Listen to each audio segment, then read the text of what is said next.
world, which is a basic, fundamental right of any human being on this planet.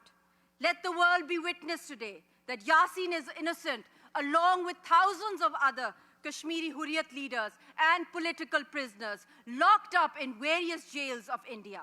Modi, if anything happens to my husband, you are solely responsible for this murder. I warn the world that the response of the Kashmiri people will be violent if this happens. There's a strong chance of converting our 99.9% peaceful political struggle into a violent struggle, and Kashmiri people becoming suicide bombers, because no one is ready to bear the voices of peace. And same goes for Palestine. People are talking about the horrors of militancy of Hamas-Israel conflict and the destabilization of Palestine. My question is, how did we get here? Who is responsible for this? If the democratic voices of peace and non-violence are killed, hanged, jailed, banned, silenced, if voices of pacifism are suffocated, then you leave these oppressed and cornered people with no choice but to choose violence as a path to be heard.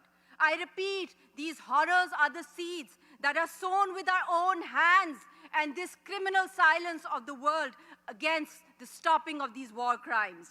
We are leading the world order towards a collapse, as global peace, global economies, global security is directly linked to a peaceful settlement of Kashmir and Palestine issue.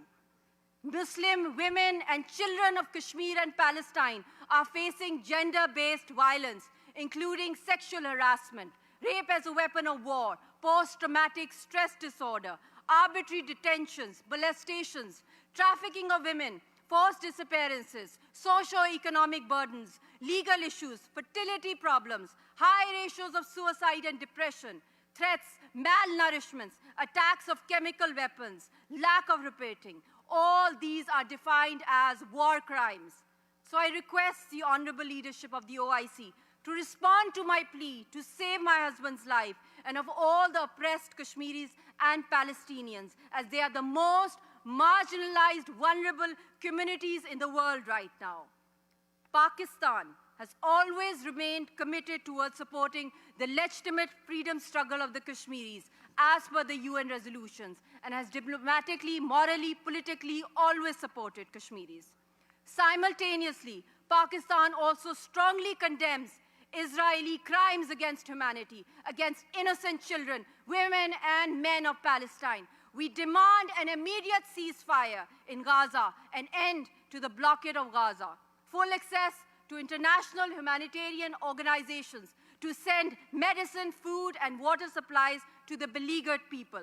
We demand an end to Israeli aggression, a desecration of the holy places of the Muslim Ummah. And in the end, let us resolve that the value of the blood of a Kashmiri and a Palestinian is equally respected as any human's blood on this planet. Thank you. شكرا للسيدة ممثلة جمهورية باكستان الإسلامية. والآن الكلمة للسيدة نوريلدا بنت أحمد صاحب الدين، وكيلة وزارة المرأة والأسرة بماليزيا. فلتتفضل.